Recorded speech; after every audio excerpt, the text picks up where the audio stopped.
Yeah, my name is Christopher Wong. I'm actually from Kuala Lumpur, Malaysia. I'm 53 this year. So, and basically, uh, when I was young, basically, I was a very physically active person. I mean, I'm very, very involved in many sports, from tennis to squash to table tennis to volleyball to soccer. Uh, well, there's quite bowling as well, So there's one or two sports which I play. Well, basically, I play competitively. So I do compete, mainly in tennis and bowling. So that was my earlier years. So I did some snooker as well. I mean, that's basically I'm just a very sporty person. I just love sports.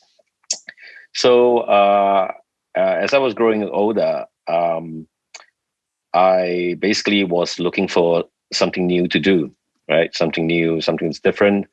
Uh, I've never considered martial arts as a possible uh, option at all. So it was something that kind of fell onto my lap quite naturally. I mean, I think coincidentally as well. I mean, I felt that as if there was a greater calling, that I should do Budo because when I reached, I think I was 30. I was 30 years old then. Okay, and I was basically just looking for something different to do, and I was looking for something to do. Basically, I wasn't even considering Budo or martial arts as an option at all. But it kind of happened that I was introduced to Kendo because through an advertisement that I watched, that I saw in the cinema. I've heard about Kendo before, but I mean, it's one of those things that is just at the back of your mind. Because you're not in it, so you don't think about it. But of course, you know what Kendo is because you see some people, wearing masks and full body armor and crossing swords and all that. So basically that was my impression of Kendo at that point in time. So when I saw this advertisement at the cinema, I thought it was pretty cool. That was when I was 30 years old. And somehow or other, I didn't think much about it. I came out of the cinema and I, believe it or not, I mean, I came out of the cinema and basically there was a stack of free magazines outside the cinema, and it was a job recruitment magazine. So I picked it up.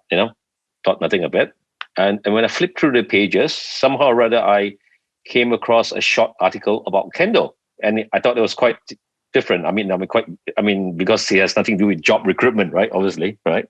So but I think it has something to do with recruitment, but not job recruitment, because in the sense that at that point in time, Malaysia Kendo Association, which is the main organization that controls Kendo in Malaysia, they were basically just being interviewed by one of the journalists there. So, and I felt at that point in time it was like it's kind of weird because I came out from the cinema and I just saw a really cool Kendo scene, and I came out and there was stack of job recruitment magazine out there. And I picked it up, and there was an article about Kendo. So so there was a number for me to call. So I called the number. And then I was told that to call the secretary general of Malaysia Kendo Association. And I called that number and I asked them, by the way, where do you practice? Where's your dojo? And he mentioned the Japan club of Kuala Lumpur, and the club, incidentally, is just like 10 minutes away from my house. Okay, it was that near. 10 minutes back if you walk. Okay, I mean, if you drive, probably about 5 minutes. So I thought that was like, it felt like it was a calling. I don't know, it's mere coincidence or calling. So I decided to just try it out, and because I think of my past sports experience, I guess I picked it up quite naturally. I felt like I had a natural aptitude for it. And then I just went through, and I've been practicing ever since. That was in 1997. So this would be my 23rd year of practice. So that's how I actually got into Kendo, accidentally and coincidentally, and due to a calling that's bigger than myself. Yeah. Well, so you weren't even looking for a job. You just picked up a magazine that was on that. Well, I could be, because I was still I was working then, so maybe I was just exploring possibilities. But I mean, the magazine was free anyway, so that was the reason why I picked up the magazine. Yeah. So what was the association and the dojo that you started at that time? Okay, at that point in time, Malaysia Kendo Association has been around since 1971, actually. In fact, we are celebrating our 50th anniversary next year. So when I joined in 1997, they've been around for 1971. That will make them 20 over years, about 26 years, that is.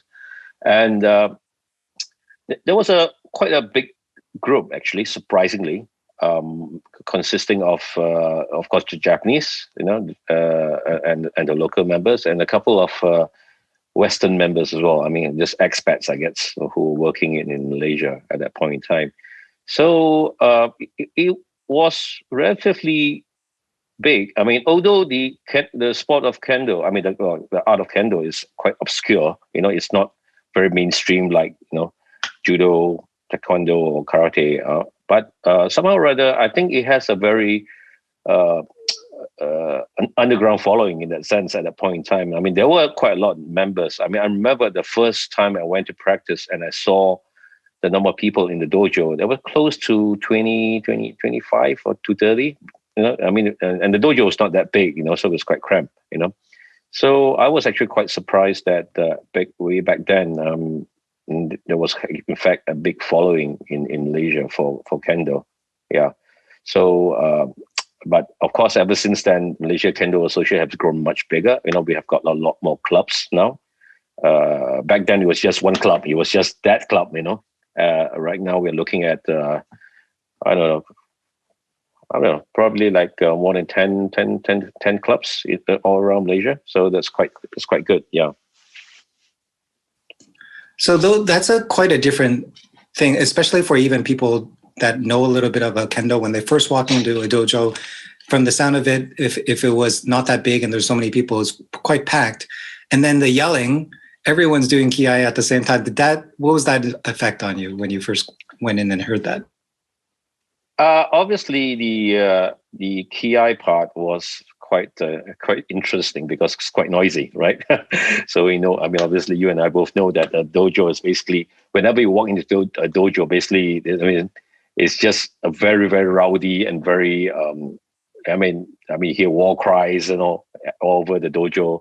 So it's actually quite, I mean, for me, I was rather taken aback because I've never been in an environment where that has that sort of atmosphere, I mean, it's quite charged. I mean, now looking back, I still remember that I say, oh, this is quite a charged bunch, because everyone's like full of vigor and full of spirit, And obviously, at that point in time, I didn't know what the screaming was all about. But then, obviously, I knew it was part and parcel of kendos. But at least the impression they gave me was like, I mean, that they are energetic bunch, I mean, full of spirit and and vigor, So that was my impression of kendo when I first walked into the dojo. And you mentioned that because you had this prior experience with sports, actually even doing it competitively, you would pick up it pretty quickly. Could you talk about those early days, how you were improving, how you were developing in your kendo? Okay, so I guess in the beginning, I mean, obviously, the first thing we have to get to grasp is our footwork, right? The basics, right? The footwork. That was a bit awkward for me, I remember. But however, I think what helped for me was because there's a lot of timing, there's a lot of rhythm, I guess that's something which my past sporting experience has helped me because and all this hand-to-eye coordination and stuff like that. So I guess that part really, really, really helped me to pick it up quite fast, I guess, So we were doing a lot of footwork and the getting our kikentai ichi right, and getting our fumikomi right when we strike, we strike, we just strike, some of one of our seniors, we just put up a shinai and then we just strike it and go past and then turn back with in Zanshin, stuff like that. So I think for me it was that the part where I realized I could just get that timing, the timing of actually the kick and tie, the kick and tie, and the fact that I could actually get the fumikomi and my and hitting and ki at the same time, and that to me was I mean that's why I felt I had a natural aptitude in terms of that part, I mean when I first started. Yeah. So with something like tennis where you're holding a racket, like the way you're gripping it is similar in some ways and different in other ways, but at least you know that you have to grip it lightly and not like a lot of people just hold it really tight. But I'm also interested in its comparison with bowling. So could you maybe talk about what the training methods were kind of like when you were comparing them, when you're thinking about it between kendo and then your tennis and bowling experience? Let me think. Obviously, there are some similarities, but I don't think. I mean, because it's been a while. Okay, it has been a while, and I've been out of bowling and tennis for so long, But I did remember that in terms of like, okay, let's talk about the swing. Okay, let's talk about the swing in tennis, or maybe even the what was that? The swing as well in bowling. The back swing. In bowling. So a lot of us tend to think that we have to use a lot of strength and energy for that. Because in order to generate that sort of power, you need to put in strength in order to create the power that or the effect. But to make the ball, I mean, like in tennis, to make the ball go, you hit it flat. You want to make it really strong and hard. So you need a lot of. A lot of people think that you need a lot of power. But in fact, it all boils down on technique. The technique in terms of how you coordinate your body and your feet. How you, I mean, like tennis, how you start to prepare for the shot. How you swing back your shoulder before you start hitting the ball. So likewise in bowling, to a certain extent, it's almost the same as well. So I guess that's then the similarity to that with that to kendo, for example. I mean, the same thing as well. When we first started out in kendo, we kept thinking that we need to strike hard, we had to swing very hard, we had to use a lot of arm action in order to hit, in order to generate the power, or the effect, or the snap, the tendency. So over the course of years, you realize that basically it's all about technique. It's about how you grip the shinai, how you coordinate your shoulder, and how you coordinate your footwork and your hips, So in order to generate, the power that is supposed to be seen in kendo. So I guess in that sense that there is that similarity in that sense, because it's about technique, it's about the technique and not about strength, about brute power, So I think that in that respect there is that similarity between kendo and the other two sports I've done. But because I'm trying to recall as well, it's been a while, But because now it's all about kendo, right? So it's like and it's become so second nature to me. I don't even think about anything else now. So but I guess at the end of the day, it's all about coordination. It's just about coordination of your whole body, not just about using your arms only. This coordination, it's all parts of your body. Yeah. So early on, when people start these martial arts, it's kind of like a hobby. There, it's an interest, it's something on the side. When did this become something that you felt was more serious thing? Was something going to be part of your life?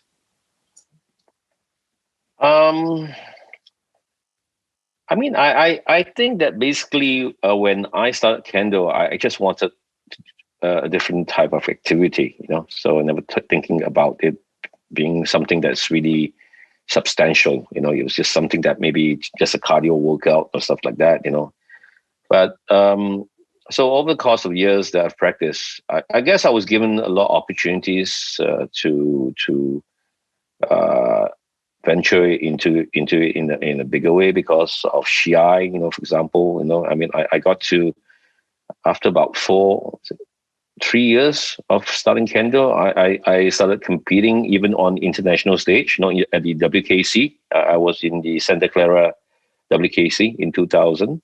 So, and obviously, I mean, to tell you frankly, when I was doing competitive bowling and tennis, I've never made it to past the state level, So suddenly to be able to get to the nationals, the national level.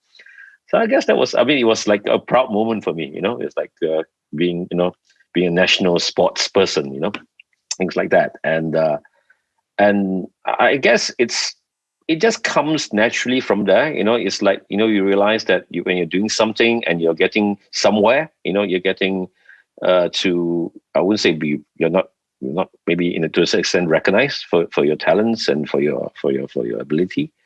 So I think it's from then onwards, then I start to look at kendo as something that I could do for a while, So I mean, I've been doing a lot of competitive kendo since I started, So probably for about a year or two after I started, and I've been doing competitive upright until the last WKC in Tokyo, which was a 16. I think it was a 16 WKC. So I've got a long competitive career, but the problem with me is that I started late. I started when I was 30 years old. So when I got to WKC in Japan, that was in 2015. That would make me 48. That was quite old for a competitor. So, but I enjoyed it. I enjoyed it. But obviously, for the last couple of years, it's my priorities are different because ever since I retired from competitive kendo, so it's more to do with the spiritual aspect of it, the mental aspect of it. Because looking at obviously when you move up the ranks, when you move up the down ranks, you look at kendo differently. I mean, you're looking at different aspects of kendo.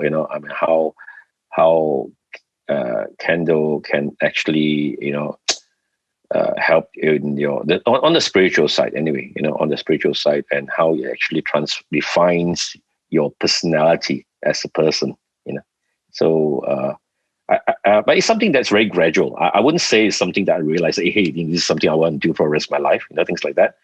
But obviously, I guess the start would be the fact that I got to do, I got to represent the country in kendo. That was the first step. And thereafter, it was just, you practice without thinking about the what you really want, because you're just in it, you just do it.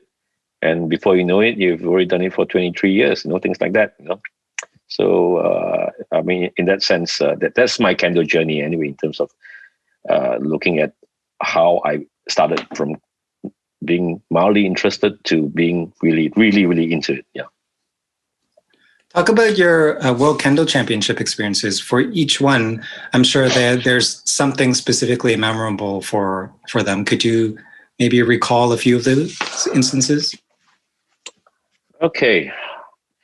I would say my most memorable ones would be the first one and the last one. Okay, the first one and the ones in between. Okay, there were some things in between, but I guess it's not as memorable as the first and the last one. Okay. So the first one, as I said before, is my first time on the international stage. But because Malaysia is a very small kendo country, we're not very, somehow or other, we're not as, even though we've been around, Malaysia Kendo Association has been around for a long time, but we are not very established in terms of our international presence in kendo, in terms of the competitions and stuff like that. Regionally, we are all right. Regionally, in the ASEAN region, we are fine, but on the world, it's not so, we're just not there, So when I first went to Santa Clara in 2000, and we went in a small team. There were only four of us. There were four guys. We couldn't even form a team. So we could only do individuals. And I still remembered. I remembered I was like I was drawn on to play on the first match on court B, I think, if I'm not wrong. Okay, court B, first match. The one where everyone has to go raid to the showman, all that. And this is someone that have never done, haven't appeared on the international stage before. So that was quite nerve-wracking, and I was the first one, right? The first one to go, And because, as I've said, only four of us went. Our coach and our managers didn't go because due to the budget constraints. And across the GI Joe from me was this very strong Hungarian player. Okay, I know who he was because I did my homework, and obviously I know he's one of like the European, I think like top three or something like that, European champion, stuff like that. And he had a coach seated on the mat with him. And when I would look back on my mat, it was empty. It was like, so to me, that was memorable because it was so nerve wracking because it was my first match. But I also felt that sense of loss, when I look at my opponent and there's this guy, who's quite established, and then he's got his coach sitting at the back, with his arms crossed like that, and then I look back and I've got no one, things like that, So spiritually, that actually felt very very defeating already. But I found that was quite a very good experience. I mean, I got trashed. Okay, I'll be frank. I got trashed within like 2 minutes. I think I was out. But it was a very good experience for me. And because we were doing round robins on my second match, I had an Argentinian guy, and I managed to win against him. And that was also quite memorable for me because this was my first win on the international stage. So that was quite good. I mean, that for me, that was very memorable. I will still remember it because for the mere fact that I felt that sense of loss, when I look back and I've got no one on my mat, and the other guy had, that coach just sitting behind them. I sit back behind him, and I that what to me was quite memorable. Okay, so that was quite good for me. Then, of course, in between there are a couple of things as well, but obviously, my farewell swan song was the 16 WKC. I say because I told that was my last WKC. I'm not doing any more WKCs after that. So over the last WKCs, somehow or other, Malaysia team has never been fortunate enough to be drawn against one of the top 4 teams. We've never been drawn against Japan, Korea, US. Basically the strong ones. Okay, I mean, and that's like 6 WKCs, right? And say we've never even been drawn against one. Come on, what's going on? I mean, we know we don't know. We know we're not gonna get far, but at least we want the experience of being able to come up against a really top 3 teams. Right? So at the 16 WKC, we were lucky enough to be drawn. Well, lucky or unlucky, depending on how you look at it. We are one of the teams that we were drawn up against was the US team. So to me, I still remember that I was the Taisho, okay, being the most senior in the team, the Taisho of the team. And I know that on the other side is, I'm going to mention names here. I'm going to name drop here, right? So Chris Young, right? Christopher Young. So Christopher Young has always been the Taisho for the US team for the past WKCs. So he's a good guy, he's a nice guy, But I say I've never had a chance to actually cross sword with him before. So, and there I was, and I remembered that I knew we were drawn against US. So I knew I was Taisho, and I knew Chris was Taisho. I said, look, this is my last match, competitive match in the WKC. It very well be memorable. Okay. So, and as we were lining up, before we went up, and I noticed that, Chris wasn't in the Taisho place, as we were lining up, all his other team members were already lining up, stuff like that. And I told my Fukusho at that point in time, he knows how much I want to meet Chris, right? In the Shijo. And I told my Fukusho, I say, Dan, don't tell me they decided not to field Chris because they don't want to arrest him. They want to arrest him because they want to arrest him. Maybe, come on, Malaysia is a pushover anyway for them, right? So they might want to arrest him and therefore won't put it up, And I was a bit disappointed. I was like, darn, okay, never mind, what to do. Just one of those things. So as we were lining up, as we were walking out, somehow or other, because I've already concluded that he's not going to be the Taisho, right? As we were walking out, then Chris ran from the back, to catch up with his team, Chris Young. And he caught up with them, and I realized, shit, he's actually Taisho. So I told my Fukusho, I still remember as I was lining up there outside Shiajo, I was nudging my Fukusho, hey, he's Chris is there, So, and to me, that was a very memorable match. It's although he did win eventually, of course, he did win, but I did put up quite a good fight against him. So, and I thought, to me, that was a good good match, to sign off on my competitive career, and to me that was very memorable as well. And I always look back at that match and say, I mean, fine, I mean, we know that we can't get that far. Anyway, there's way too many strong teams in the world now, right? But at least we get to we get to play against a strong team, and we get to experience what it's like, to really play at that level, So because of that, I find that so the 16 WKC for me was quite memorable because of that. Yeah. So those are the two most memorable moments in my WKC outings. That's awesome. I just have this great feeling that you really exemplified what it means to do a practice like this, because there's always these people comparing or complaining about like kendo people saying that, oh yeah, it's not a budo, it's all about just sport and competition. Oh. But if you're really into competition, what you care about is winning. But in this case, you show that no, we want to face the best. We want to push ourselves and see how far we can go ourselves. So yes. It's a great example of that. Yeah, thank you. Yeah. So I want to move on to what you said, that there wasn't really a point that you felt that, okay, this was becoming a serious thing, because it was just, oh yeah, I'm doing kendo. It's just naturally became part of your life.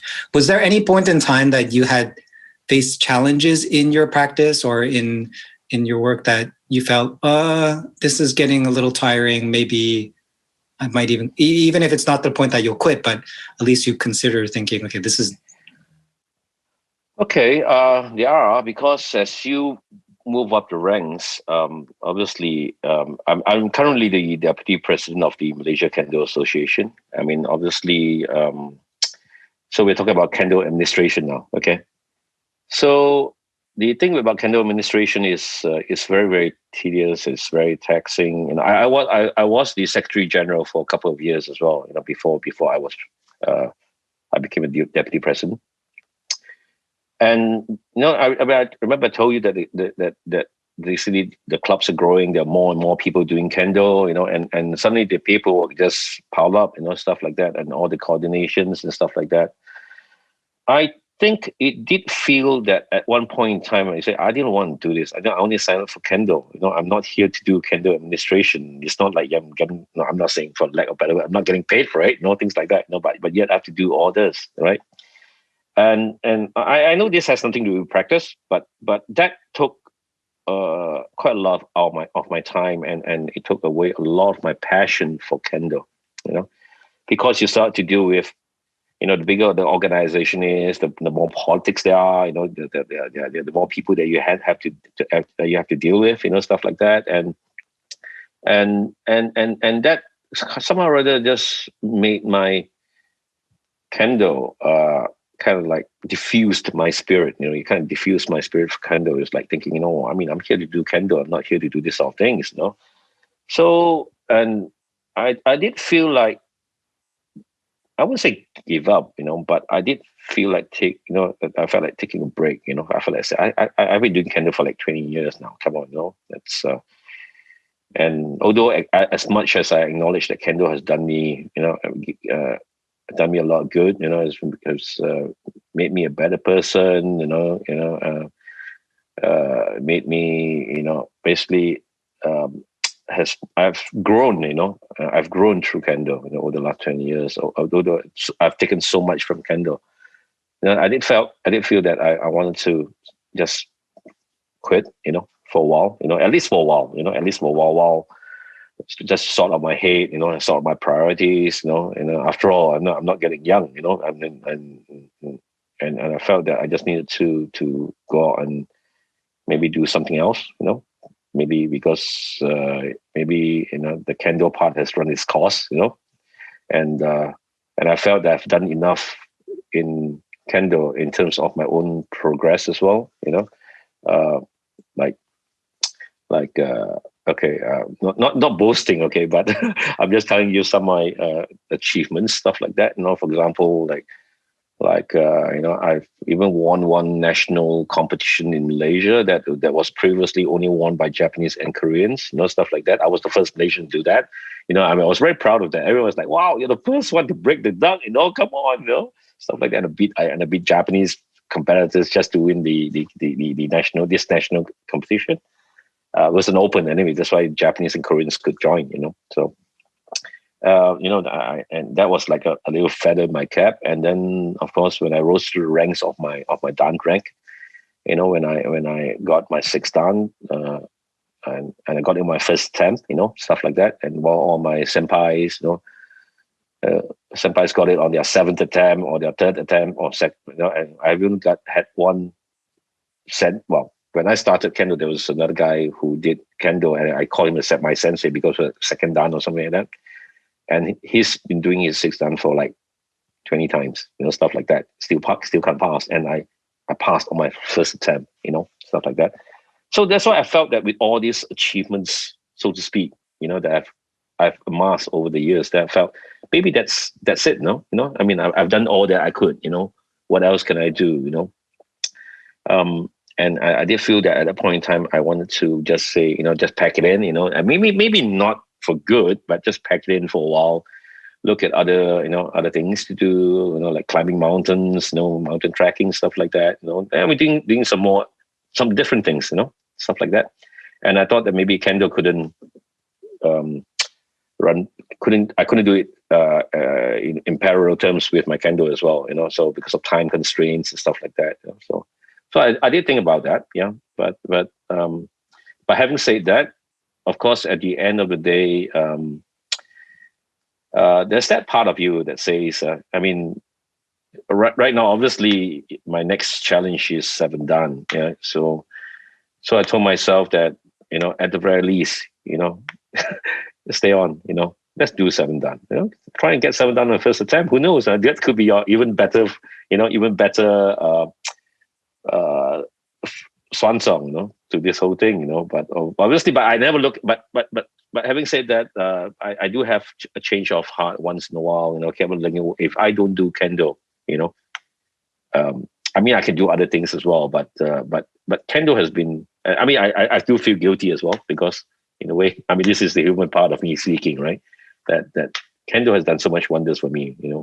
Maybe I should just do it. That's and having this mindset about just practicing without expecting anything in return. It's like just a journey that you just want to be on, but not saying that I am on kendo because I want to achieve something, but rather just enjoy the journey, just enjoy the journey and not thinking about what you really, really want from kendo, So I guess that's what really pulled me back in a way. Yeah. Yeah, I love the way that you just said that, because we often talk about that these martial arts is the journey, not the destination. It's the process, not the outcome. But when you put it in that, when you just put those two terms, you're just thinking, okay, it's one. Like, how do you actually think about that? But in this case, it's not just don't think about the outcome and just think about the process. It's the outcome shouldn't matter. It's like the way you're saying it. You shouldn't even. It will come. Like whatever will happen, but you should just care about, okay, put the next day, the next practice. That's right. I mean, I think that if you practice without, I always tell people, I mean, when some of my juniors actually come and talk to me about kendo, about why, why they're doing kendo and why they still continue in kendo. I mean, of course, they seek my sage advice, if that's the word, And I will tell them that sometimes, it's good to just, like I said earlier, practice without expecting anything in return, and practice with a sincere heart. I think that's very, very important, because if you practice with an object with an objective in mind, it may cloud your journey in that sense, because a lot of people may just want to do kendo because, maybe some people just like the fact that, I don't know, what's it? Accolades, self-glorification, stuff like that. I mean, it's not, when you do that, I felt that it's like as if you're practicing because you want to reach that part so that you get recognized as someone that's, as a strong kendoka, or as someone that's very prominent in the kendo circle and stuff like that. But I felt that is very contrived, it's too engineered, it's like, you're practicing with that purpose, But if you practice it with a very sincere heart, in the sense that you are practicing because you just want to maybe better yourself, or maybe to learn more about the art, to get better in your techniques, to be able to concentrate and focus better, things like that. I think that is fine, but don't have a real, like a big picture sort of objective, like it's like, I want to be this, I want to be that, I want to reach seven down when I'm 50, I want to do, things like that, because I find that will cloud your your subconscious on why you are actually doing it, things like that. So I think as long as you practice with a very sincere heart, the sincere heart in terms of just putting your heart into the practice, not questioning so much, about why you're doing this, I think that things will come naturally. It comes very naturally, rather than you force it to happen, How would you interpret the phrase Budo builds character? Oh, I mean, I know it's a very cliche term, but I think it does. But if it boils down to a point whereby you feel that the character, I mean, when you talk about character, okay, it can be good and bad. I mean, there's no such. I mean, you can't. I mean, when you say character, right? I mean, there's always two sides to a coin. Okay, I mean, if you become, just say, for example, you become too focused, then you become too stubborn. Things like, there's always two sides to a character, right? You can't really say just because you're magnanimous, you're a good thing, or no, because I realize there's always two sides to a character. Now, whether or not Budo actually builds character, I think Budo, in a way, if you embrace it, the philosophies and the spiritual aspect of it, it does change you. Okay, it does change you. Okay, it changes you. Now, but if you say that it's thoroughly a good thing, I don't think it's really thoroughly a good thing, because I mean, as I said before, there's two sides of the coin, right? So it does change you to become a person, okay? And but if you say that, become more noble because of Kendo and stuff like that, nobility is in my veins now because of Kendo. But when you talk about nobility, there's a certain sense of arrogance as well, things like that, So, and you do notice that I'm not saying anything, I'm not singling out just Kendo cars, but I'm sure there's people like that in every martial arts circle, or in probably in every society as well, that like in Kendo, I mean, you have people who are, I mean, they are good, they're very good, they're very strong and all that, but yet they're very arrogant. They're arrogant because they're good. And in a way, sometimes you like to think that, hey, they deserve to be arrogant because they're good. It's like you can't fault them because they're arrogant. I mean, they are good. Therefore, they have every right to be arrogant. But if you talk about the fact that Budo builds character, so if that person becomes confident and in turn becomes arrogant, I mean, I don't think it's a good thing. But it does build him. I mean, it does build that character. I mean, it does change you to become a person that you were not in the first place. So it's just, then at the end of the day, then it just boils down to the person. How he looks at his Kendo development. And whether he looked at himself and said, yes, I'm now good. But let's be modest about it. Okay, just don't go out and say I'm so good and then display your arrogance even outside the dojo, things like that, So I mean, yeah. So I mean, this is my views about whether if Budo actually builds character, but like I say, but the character can be a good and bad thing. Yeah. Yeah, thank you. That's a very interesting view on that topic, because it's not, when we think about it, it's not just one path up. It's not like I'm going to improve, I get a better character, but you can go too far. So yeah, that's very helpful in looking at that aspect. So when someone has when someone has traveled for events and gone around to different tournaments or seminars and stuff, especially at the international scene, you start seeing the same people. So I was wondering if you've developed any relationships, if you can talk about anyone from other countries that you look forward to seeing at these events, international events. Okay, surprisingly, I do have. Well, regionally, there are a few people that I love to meet every time we have ASEAN regional meet. Okay, I mean we have an ASEAN Kendo tournament that we do once every 3 years. So I look forward to meeting some old friends from there as well. But in terms of some people that I've met on the international scene over the years, there are like. Well, surprisingly, I'm actually very good friends with the ex president of the Australian Kendo Remy. I mean, he's much older than me. But somehow or other, I mean, there's one part about him that we developed a rather special friendship. Somehow or other because we met each other quite a bit over the course of the years because of WKC and also because of. Kyoto Ebu Taikai, stuff like that. I mean, I've met him a couple of times, and I remember every time I always hang out with him and the wife, and his name is Richard Ward, by the way. Okay, he was the ex-president of Australian Kendo Remy. Nice bloke, a very nice bloke, a bit eccentric, but nice bloke. I'm a really friendly bloke, and. I think that basically he's one of the guys that because he's been doing kendo and iaido for many. He's a late starter as well, like me. I think he started later than me, if I'm not wrong.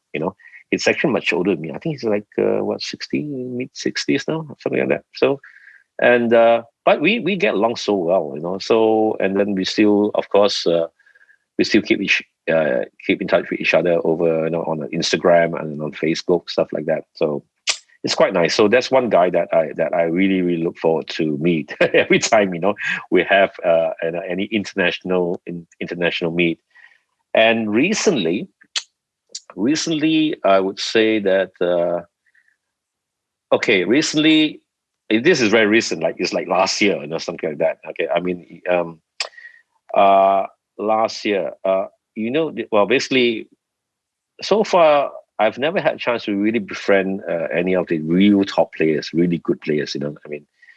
But last year I had the privilege to really get really well. I wouldn't say to basically we got talking, and then suddenly we realized we have this mutual admiration for each other, in a way, because I do admire him. I don't know what he admires me for, but anyway, there's something about he seems to. Like me quite a bit, and then we talk. I mean, even though with the massive language barrier, okay, he's Korean, by the way. Okay, he's Korean, right?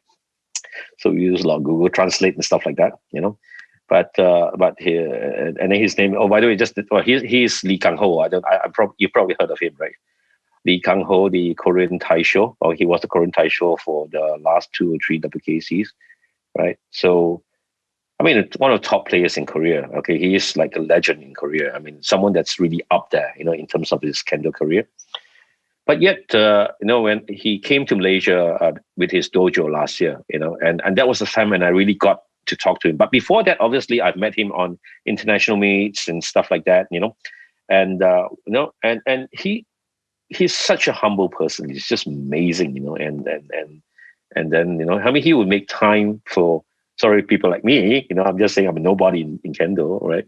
But yeah, he made time for me, and and he acknowledges a lot of things that somehow or other he remembers me, and he'll talk to me, he'll try to ask a lot of things, even though through Google Translate and stuff like that. But he is something. He's a person that has become one of my kendo heroes because, like I said before, humility for him. It's to me, although he is one.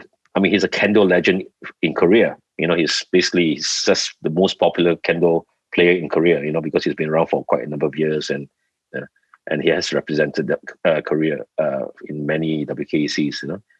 And very very strong player, obviously, and very tall. Okay, but he's someone that I was telling myself that it's really that I couldn't meet him for next year's WKC, I mean, because I thought, I'll see him again, at the next WKC, but now the WKC is postponed, so I don't know when that's going to happen. But we still keep in touch occasionally on Instagram and on Facebook and stuff like that. But he's another person which I felt that another character which I know has I look forward to seeing, at the next international event. Yeah, it's always great to see people like you were mentioning. There's some people that are really, really good, but they're arrogant. But in this case, it sounds like he doesn't have that. Yeah, very, very down to earth. So down to earth, you won't believe it. I mean, it's like because when we were hosting them last year, because they came to visit, upon our invitation, and he would even though we were as the host, we were supposed to be serving him, right? He actually just served us, during at dinner and stuff like that. And it felt like, it felt so bad, because like, hey, we are the host, you're the guest, we are supposed to serve you. But he turned around and did everything. So, it's like, this is something that was very nice to see, especially for a formidable kendoka like him, things like that. Yeah. So one of the things that when we start moving on in our like Budo careers, we're getting a little older. We start looking around at like what is it that we want to achieve in our practice. There's also motivation coming from below or from the next batch of beginners, from the younger generation that just brings in that excitement and energy, and we feel somehow revitalized that way. Do you have people like that in your dojo? Could you mention anyone in the junior ranks that really give you motivation and hope for the future? Okay, for one thing, I'll just talk about the Kendo administration part. There are the younger people who's moving up. Okay, that's why I've moved up to that role. But so I really appreciate the fact that the younger members have decided to step up to assume more responsibility in the Malaysia Kendo Association. That's something that which I really, really appreciate them for, because as I grew older, I mean, time is about limited because of my work, my family, things like that, So when they decided to move up, I was very appreciative of the next generation of people who are willing to step up, because they are. As I said before, the Kendo administration is really not for everyone, So especially for the younger people, they may just say, well, "Why do you want to do Kendo administration?" Things like that. But yet they decided to move up, and they move up well as well. They assumed the role quite well, and I could see that I could let go that part of it, and let them run it. To me, I don't need to go down to the nitty gritty anymore. They will have to do the nitty gritty, and they seem to be stepping up to it. Organizing tournaments, organizing grading, organizing seminars, stuff like that. And that's something which I really feel very, very thankful for. For the younger bunch. So, but in terms of the now coming back on the Kendo side, the Kendo proper side, there are a few junior members that are really stepping up in terms of really taking over from the old fogies like us now, because that's why one of the reasons why I was still competing at 48 was that because there's not enough people to step up, to that role, to become the next Thai show, that wasn't. That was one of the reasons why I was asked to stay in the team, things like that. There are a few people as well, a few junior members.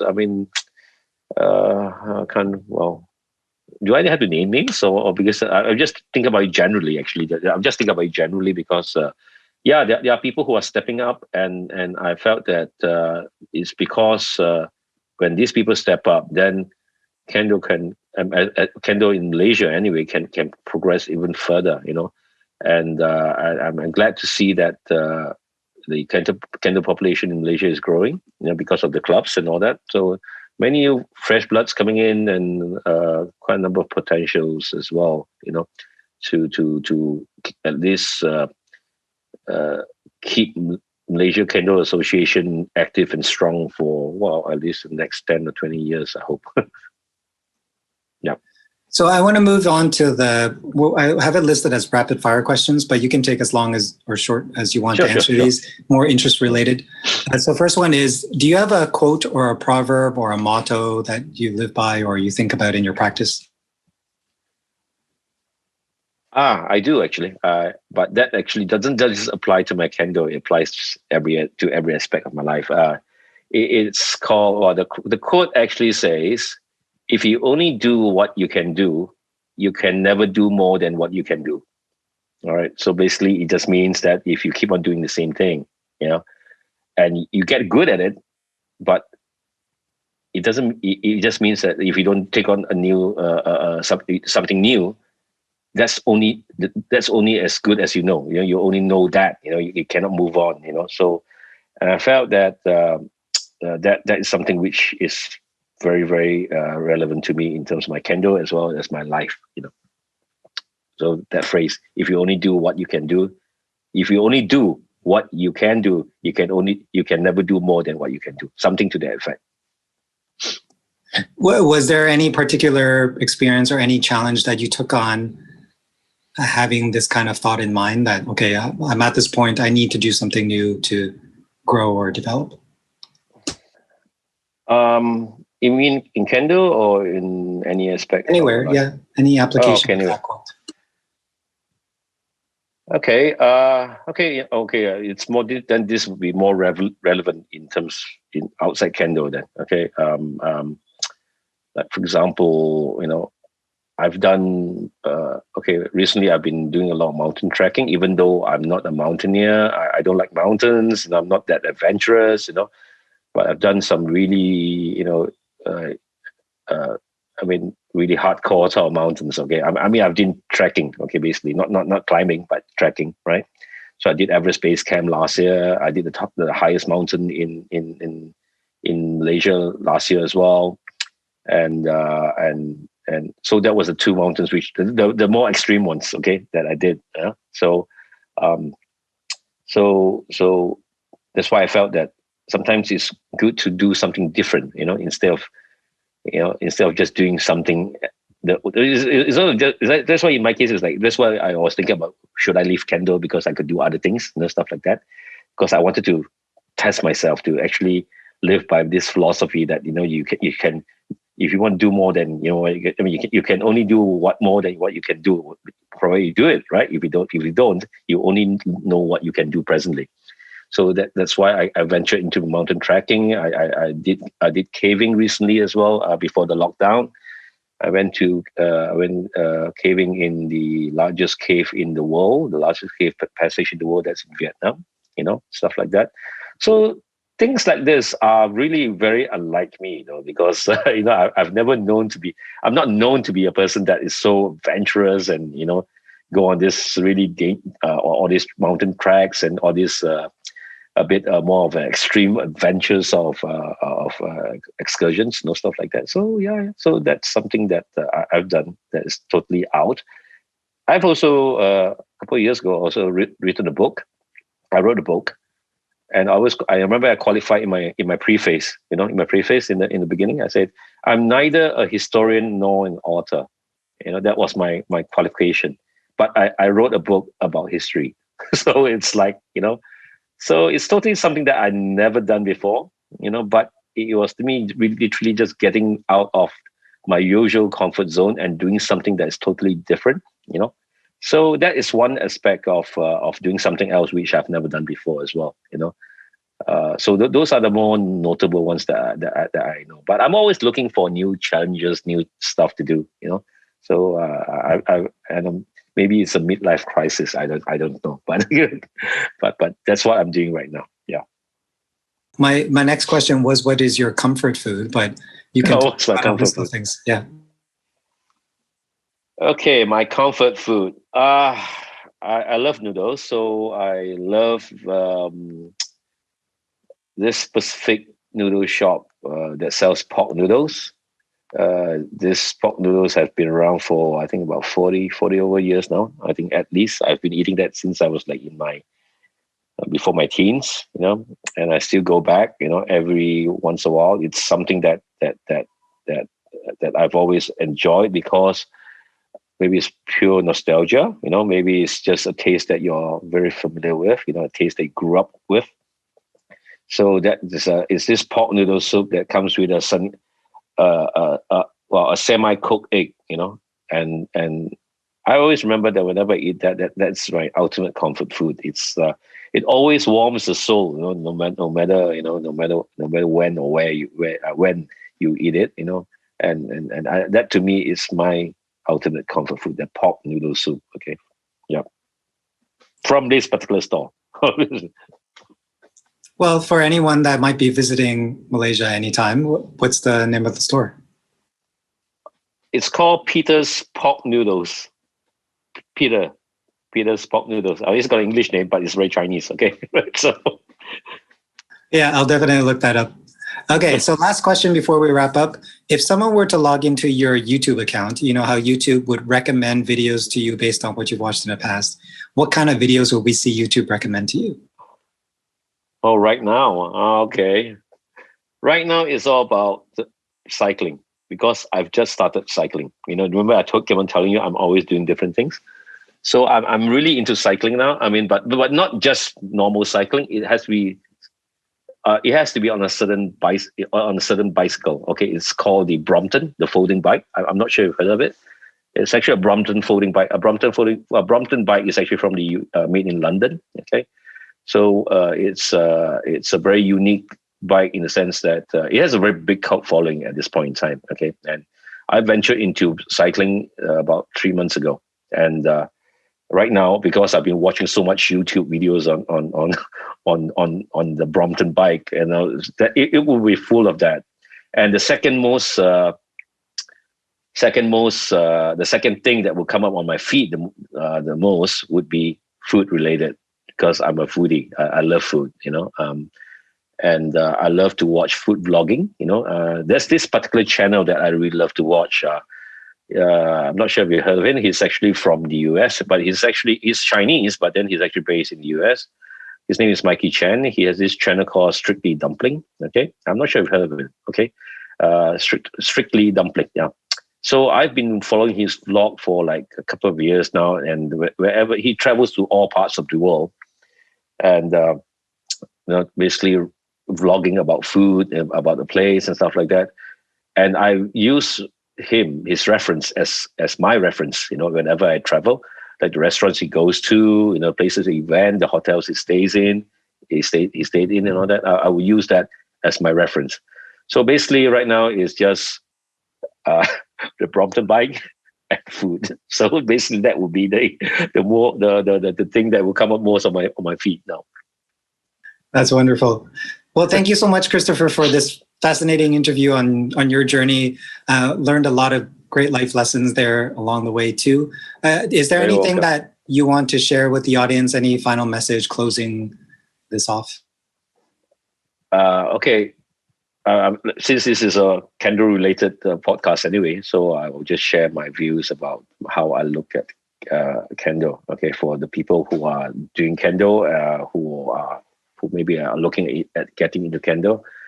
Okay, to me, I always say that Kendo has defined me, as a person over the last 23 years, and I felt that, of course, I'm not gonna say that maybe another Buddha will probably do the same for another person as well, but I'm talking about in terms of Kendo. Kendo is something that I felt that is something that you would have to try and take a stab at it, at the very least, take a stab at it, because I find that sometimes as human beings, we live our life without borders or without demarcation, and because of that, your life, I mean, as a person, you tend to be not very focused on certain things, because you are all over the place, But I find that when you do Kendo, because Kendo is so, in a way, it's quite regimented, right? In a sense, because, like, for example, you can only hit 4 parts of the body, and you have to hit it with kick and tie. You had to hit it, you had to hit it with how I put it, the posture must be correct. I mean, there's a lot of rules and stuff, that relates to Kendo. And I find that because of the way Kendo actually try to box in, how you should do Kendo, right? I find that it has very good application to life, because when you try to go out into the world and try and do things, sometimes we tend to want to do too many things at the same time. It's like basically our focus is just like, even though it's the same thing, but then we want to do it different way, this way, that way, and so many other ways. But I find that if you do kendo, I find that somehow or other, because of the training of the mind, because you cannot hit the leg, for example, in kendo, you only hit the kote, men, do, ski, right? You can't take a swipe at the feet or on the thigh, things like that, right? Because of that focus, on the fact that you can only hit these 4 targets, for example, it conditions you to not look, because it conditions you to be a bit more focused on the task at hand, on whatever things that is being placed in front of you, and that sometimes in order to solve a problem, because we always try to get solutions from here, from there, from everywhere, so somehow or other, that would deviate your attention on how to really solve the problem. And I find that kendo training actually helps in that sense, because of the way how kendo is actually practiced, and how the philosophies are actually taught, stuff like that. I find that kendo actually helps in your general life as well, day-to-day life as well. And because of that, I find that it's easier to solve problems. It's easier to solve life problems. It's easier to get a solution because of the way your mind is trained, because of kendo. So for me, I always think that for those who are still doing kendo and find that they might get a bit boring, a bit repetitive, because it seems like you keep on doing the same thing over and over and over again,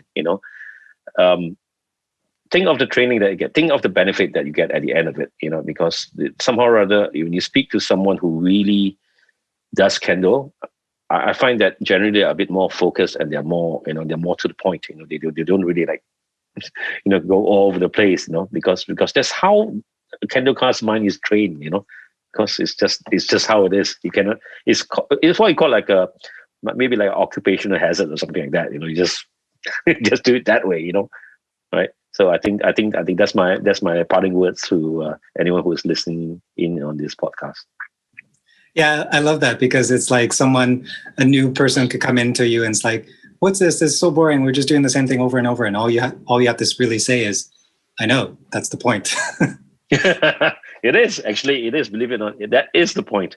They have all the sayings, right? Is it 1,000 practice makes, what was it? By then, it's like what's that word for it? Huh? Yeah, 100 training. 1,000 cuts makes something like, I can't remember the exact word. Okay, the philosophy is there, things like that, So it's things like that, you may say why, but that's how it is, you just have to do it over and over and over again, So and that would help to train your mind in that sense as well, and your spirit, of course, no doubt. Well, thank you so much.